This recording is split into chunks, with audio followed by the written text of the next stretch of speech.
आप सभी को धनतेरस की हार्दिक शुभकामनाएं। आज धनतेरस है और हिंदुओं का सबसे बड़ा त्योहार, सबसे ज्यादा समय तक चलने वाला, आज से ही हमारी दीपावली का आगमन होना शुरू हो जाता है। वैसे तो महीनों पहले से हम लोग तैयारी करना शुरू कर देते हैं कि अब दीपावली आने वाली है, दीपावली आने वाली है। तो आज धनतेरस है, तो धनतेरस के विषय में हम आपको कुछ बताना चाह रहे हैं। धनतेरस पर भी कथा या कहानी जरूर कही जाती है। तो धनतेरस का एक नाम है धनवंतरि जयंती, धनवंतरि जयंती, और इसे आज धनतेरस भी कहते हैं। आज के दिन लक्ष्मी माँ की पूजा भी विशेष महत्व रखती है। थोड़ी सी इसकी विधि बता रही हूँ आपको। शाम के समय पूजा पाठ तो कार्तिक के माह में पूरे महीने चलता है, सुबह और शाम चलता है। प्रातःकाल ब्रह्म मुहूर्त में उठकर भी तुलसी जी की पूजा की जाती है। कुछ लोग कार्तिक स्नान करते हैं पूरे महीने, कुछ लोग व्रत रखते हैं। लेकिन आज जो धनतेरस है, इस दिन आज शाम को दरवाजे पर पहले कुछ लोग इसे गोबर से भी लीप लेते हैं। अगर आज तो कल तो पक्के मकान है तो उसको हम पानी से धो लेते हैं, जल छिड़क कर पानी से धो लेते हैं। फिर वहां पर रोली से सातिया निकालते हैं। सातिया निकालकर जल का लोटा एक ले जाकर और वहां पर तेल का या घी का, कुछ लोगों क्या घी का जलता है, कुछ लोगों क्या तेल का दिया भी जलाया जाता है। और उस दिए में एक ही दिया जलाकर फिर धनतेरस का पूजन किया जाता है। और ऐसा भी कहा जाता है, पुराने लोग कहते थे, हमारे माता पिता कहते थे कि इस दिए को उठाकर अपने घर में बहुत संभाल कर रखना चाहिए, क्योंकि ये दिया आज के दिन, धनतेरस के दिन जलाया गया है, तो ये लक्ष्मी का प्रतीक माना जाता है। और ऐसा भी कहा जाता है इस दिए को बहुत संभाल कर रखें। तो अब हम आज धनतेरस की कहानी शुरू करते हैं। कोई भी कहानी जब सुनते हैं तो सुनते समय हाँ ऐसे जरूर कहना चाहिए। और कहानी कभी भी खाली हाथ नहीं सुनी जाती है। किसी भी व्रत की, किसी भी त्योहार की कहानी क्यों ना हो, तो इस दिन भी हमारे यहाँ तो ऐसा होता है कि थोड़ी सी खीलें और बताशा रख लिया जाता है और दरवाजे पर बैठकर, जहां हमने दीपक जलाया था, प्रज्वलित किया था, घी का या तेल का, जिस भी चीज का, वहां बैठकर हम इस कहानी को कहते हैं। तो कुछ लोगों ने मुझसे फिर कहा था, अभी मैंने करवा चौथ की 2 कहानियां आप लोगों के पास भेजी थी, तो फोन आए मेरे पास कि आप हमें धनतेरस की कहानी भी सुनाइए, और छोटी दीपावली की भी, बड़ी दीपावली की भी, गोवर्धन की, सारे त्योहारों की कहानी आप अपने मुख से जरूर सुनाइए। क्योंकि ऐसा उन लोगों ने कहा था कि आपके कथा वाचने का तरीका बहुत अच्छा है, स्पष्ट सुनाई देता है। तो जिन बहनों ने मुझे फोन पर ये कहा, उन बहनों के लिए धन्यवाद, थैंक यू। तो अब मैं इस कथा को ज्यादा समय ना लेते हुए सुनाना शुरू करती हूँ। ये त्योहार दीपावली पर्व की आने की हमें सूचना दे देता है। और इस दिन पर लक्ष्मी जी का वास, लक्ष्मी जी का आवास मानते हैं। इस दिन ही धनवंतरि वैद्य, धनवंतरि नाम के वैद्य जो थे, वो समुद्र से अमृत कलश अर्थात अमृत का घड़ा लेकर प्रकट हुए थे। इसीलिए धनतेरस को धनवंतरि जयंती भी कहते हैं। कौन सी जयंती? धनवंतरि जयंती कहते हैं। इसकी कथा अब प्रारंभ होती है। इससे पहले हमने आपको कथा की विधि बताई थी, तो कथा शुरू करते हैं।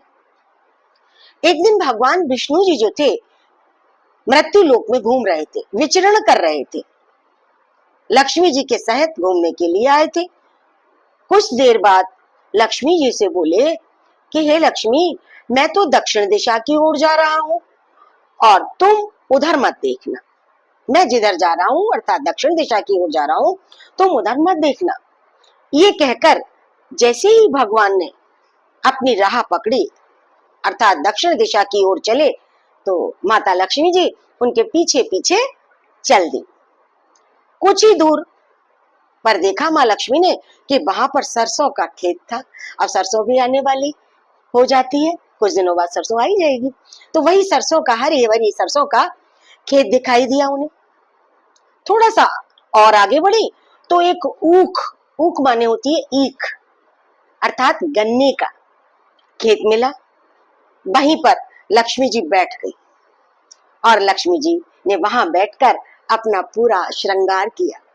जब वहां पर बैठकर माँ लक्ष्मी ने उस ऊख के खेत में बैठकर माँ लक्ष्मी ने श्रृंगार किया और वहीं बैठकर गन्ना तोड़ा और उसे वो बड़े प्रेम के साथ चूसने लगी। गन्ने को चूस चूस कर उसका रस लेने लगी। अब कुछ ही देर बाद भगवान जी विष्णु भगवान लौटे और ये देखकर लक्ष्मी पर क्रोधित हो गए और उन्हें गुस्से में आकर विष्णु भगवान ने माँ लक्ष्मी को श्राप दे दिया। श्राप दे दिया कि जिस किसान का ये खेत है, अब तुम्हें 13 साल तक, 13 वर्ष तक इस किसान की सेवा करनी होगी। ये श्राप विष्णु भगवान ने माँ लक्ष्मी जी को दे दिया और कहा, हे लक्ष्मी, तुम ऐसा ही करो। ऐसा कहकर भगवान विष्णु तो क्षीर सागर में चले गए और लक्ष्मी जी ने किसान के यहाँ जाकर धन दौलत दी उसे धन धान्य से पूर्ण कर दिया।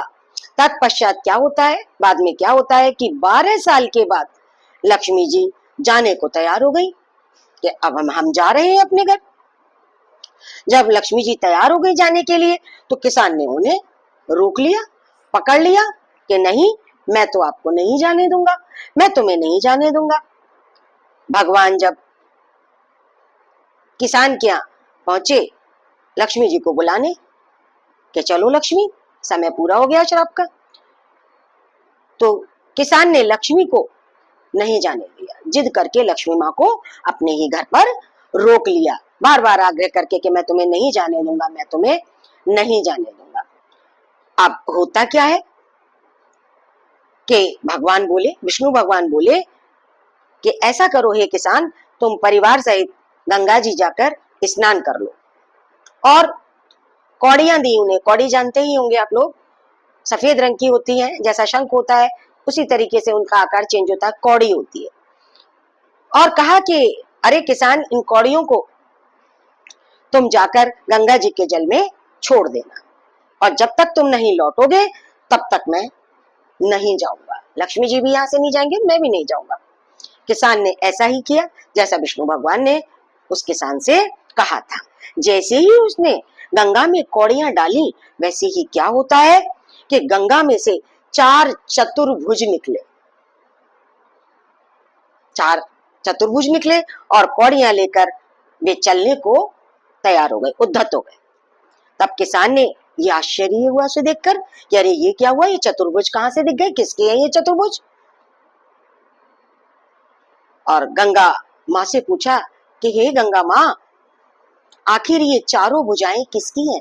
चतुर्भुज माने होती है 4 भुजाएं, चतुर माने 4, भुजाएं माने हाथ। ये चारों भुजाएं किसकी है हे गंगा माता, आप ही मुझे बताइए। अब गंगा माँ ने कहा, हे किसान, वे चारों हाथ मेरे ही थे। जो चतुर्भुज ने कह रहा है ये चतुर्भुज मेरे ही थे। और कौड़ियां, तूने जो मुझे कौड़ियां भेंट की थी वे किसकी दी हुई है, मुझे ये तो बता किसान। किसान बोला, हे गंगा माँ, मेरे घर में 2 सज्जन आए थे, मैं नहीं जानता कि वो सज्जन कौन है। उनमें एक स्त्री है और एक पुरुष है। गंगा जी बोली, जो तुम्हारे घर, तुम जिन्हें ये कह रहे हो कि 2 सज्जन आए थे, जो स्त्री है वे तो माता लक्ष्मी है साक्षात, और जो पुरुष है वे विष्णु भगवान लक्ष्मी जी के पति हैं। किसान सुनकर बड़ा खुश हुआ और आश्चर्य भी हुआ, उसे विश्वास भी नहीं हुआ पहले तो। और गंगा माँ ने कहा कि अरे किसान, तुम लक्ष्मी जी को अपने घर से जाने मत देना, नहीं तो पुनः उसी बात निर्धन हो जाओगे, गरीब हो जाओगे, जैसे तुम उनके आने से पहले थे। ये सुनकर जब किसान घर लौटा तो भगवान से बोला कि हे माँ लक्ष्मी जी, मैं आपको नहीं जाने दूंगा, मैं आपको नहीं जाने दूंगा, मैं आपके पैरों पड़ रहा हूँ माँ लक्ष्मी, मैं आपको अपने घर से नहीं जाने दूंगा।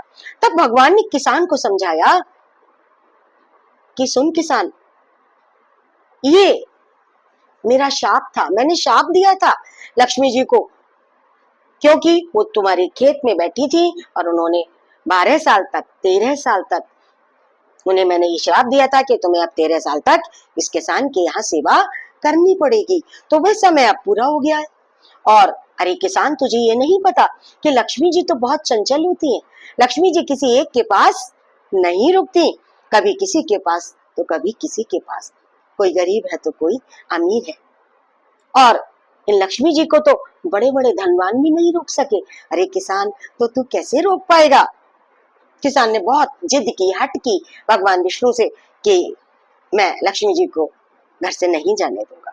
इस पर लक्ष्मी जी ने स्वयं कहा, अरे किसान, अगर तू मुझे रोकना ही चाहता है तो सुन, कल धनतेरस है, कल तेरस है, तू अपना घर साफ रखना, खूब साफ सफाई करना, पूरा घर स्वच्छ करना,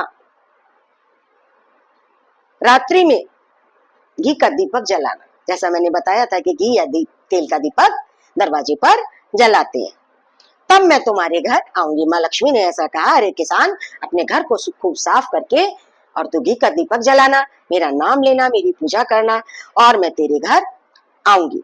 उस समय तुम मेरी पूजा करना, किंतु किसान ये ध्यान रख कि मैं तुझे दिखाई नहीं दूंगी, अदृश्य रहूंगी, लेकिन आऊंगी तेरे घर। किसान ने कहा, ठीक है माँ, मैं ऐसा ही करूंगा जैसा आप कह रही हैं। और सुन लेने के बाद लक्ष्मी जी जो थी दसों दिशाओं में फैल गईं। दूसरे दिन क्या होता है कि कथा के अनुसार, कहे अनुसार, जैसा लक्ष्मी जी ने कहा था किसान ने वैसा ही किया, और किसान का घर धन धान्य से परिपूर्ण हो गया। और इस तरह इसी भांति हर साल, हर वर्ष तेरस के दिन लक्ष्मी जी का पूजन वह किसान करने लगा।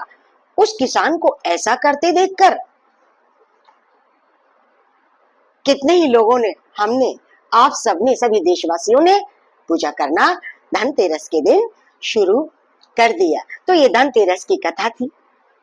हे माँ लक्ष्मी जी, हे माँ लक्ष्मी जी, आप जैसे किसान के यहाँ विराजमान रही 12 साल तक और सभी दिशाओं में फैल गई थी, तो हे माँ लक्ष्मी जैसी उस किसान पर कृपा करी, वैसी सभी कथा सुनने वालों पर, कथा कहने वालों पर भी कृपा बनाए रखना, और सभी के घर धन धान्य से पूर्ण करना, कोई दुखी ना रहे, सभी खुशियों से धनतेरस का, छोटी दीपावली का और बड़ी दीपावली का त्योहार मनाए।